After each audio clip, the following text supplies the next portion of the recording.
बालकनाथ साहनी जी छात्रों के सामने प्रधानमंत्री घुटना टेक दिए।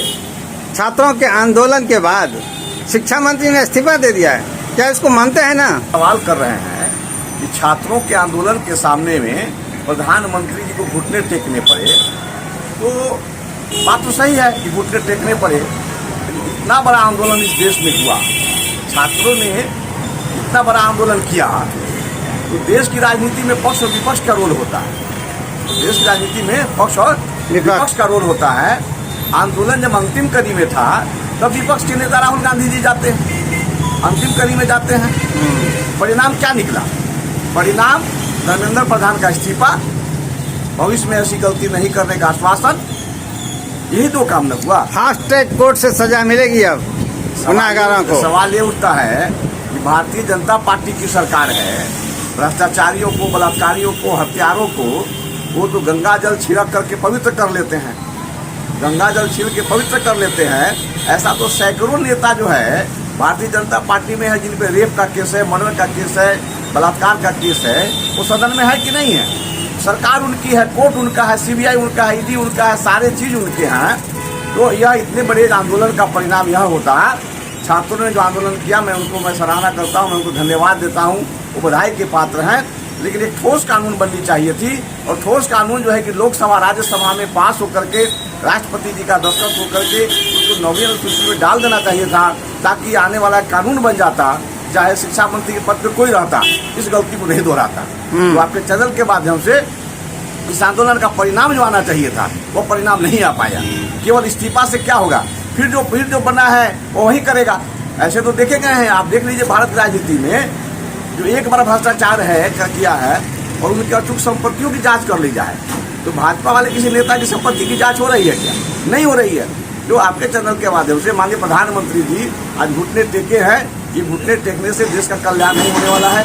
देश आर्थिक संकट में जा चुका है, और आर्थिक संकट में ले जाने वाले ये भाजपा वाले लोग हैं। आने वाले भविष्य में जैसे अंग्रेज जब शासन करता था तो दिखाता था ब्रिटिश भारत, आने वाले समय में इस भारत का नाम अडानी भारत हो जाएगा। इस बात को आप लिख लें, जनता इस बात को समझे, अडानी भारत होने वाला है भारत का। 32 दिनों के आंदोलन के बाद शिक्षा मंत्री ने इस्तीफा दे दिया, क्या लगता है अरे हुए थे क्या?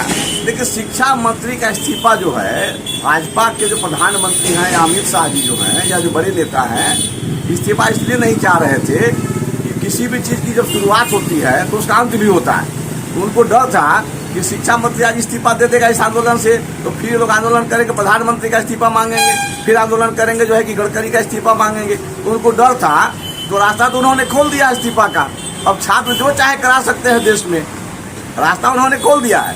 भय का माहौल एक पैदा हो गया है, लेकिन इस भय के माहौल से क्या होगा?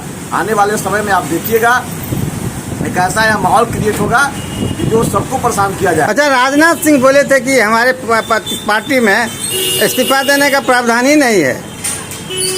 देखिए, क्या प्रावधान है, क्या प्रावधान नहीं है, देश की जनता जो चाहे करवा ले, लेकिन देश की जनता तो सोई हुई है अभी।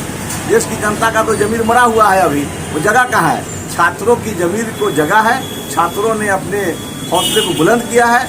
छात्रों के द्वारा छात्रों को जो अपमान किया गया कोर्ट से, जज के द्वारा, उसका बताया है कि छात्र में क्या शक्ति है, ताकत है। छात्र आंदोलन एक बड़ी आंदोलन हुई देश में, मैं इस आंदोलन की सराहना करता हूँ।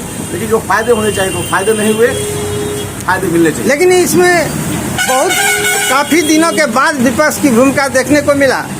अरे विपक्ष है ही नहीं, देश में विपक्ष है कहाँ? चोर चोर मौसेरे भाई है, चोर चोर मौसेरे भाई है। भारतीय जनता पार्टी और कांग्रेस ये दोनों एक दूसरे के पूरक हैं। ये जानते हैं, भाजपा वाले जानते हैं कि हमारे जाने के बाद कांग्रेस आएगी, कांग्रेस को पता है कि हमारे जाने के बाद भाजपा आएगी। तो जो भाजपा कर रही है वही कांग्रेस करेगी, जो कांग्रेस कर रही है वही भाजपा कर रही है। कांग्रेस ही भाजपा है, भाजपा ही कांग्रेस है। एक थर्ड फ्रंट के यहाँ पे, जैसे यहाँ पे सरकार बनी थी बीपी सिंह की, देश में जनता दल की सरकार बनी थी, बीपी सिंह की सरकार बनी थी। आप देखिए बीपी सिंह जो निर्णय लिया पिछड़ों के प्रति 27% आरक्षण ओबीसी को मिला। अब समझने की चीज है, तब नेता जाते थे सदन में, अब चूंकि दलाल जाते हैं सदन में। कितना अंतर है? सदन में पहले नेता जाते थे, अब चूंकि दलाल जाते हैं। तो नेता जो जाएगा वो समाज की बात करेगा। जो दलाल जो किसी दल का जो है, दल और जनता के बीच पैसा दे के जो जाता है, तो एजेंट जा रहा है, पार्टी का एजेंट चुनाव जीत के जा रहा है। सांसद बन के कहाँ जा रहे हो? तो केवल नेम है सांसद। किसी की औकात है सदन में 131 सांसद जो है SC/ST समुदाय से जीत के जाते हैं, 131 सांसद। जनजाति की बेटियों के साथ बलात्कार प्रतिदिन हो रहे हैं। सदन में कोई आवाज उठा रहा है क्या? बहन जी थी सदन में तो बोलती थी, तो बहन जी को सदन में बोलने नहीं दिया जाता था। बहन जी के अलावा अनुसूचित जाति जनजाति का कोई नेता कौन है? कोई नेता है क्या? नहीं है। तो सवाल उठता है कि सदन में नेता नहीं जा रहे हैं, नेता को जाना जरूरी है। अच्छा, छात्रों पर जिस तरह से बर्बरतापूर्वक लाठीचार्ज किया गया, ये कहाँ तक जायज है? देखिए, आंदोलन जब होंगे तो सरकार अपना करारूप करती है। किसी भी आंदोलन को देख लीजिए, इसी देश में जब सिपाही विद्रोह हुआ था 1857 में, तो कितने लोग मारे गए? आप समझिए इस चीज। तो आंदोलन में लोग मरते ही हैं, लोग कुर्बानियाँ देते ही हैं, ताकि आने वाली पीढ़ी जो है इसका लाभ ले सके। इस कुर्बानी का कितना लाभ मिलेगा इस देश को, इस देश के गरीबों को, गरीब छात्रों को, जो समय बताएं।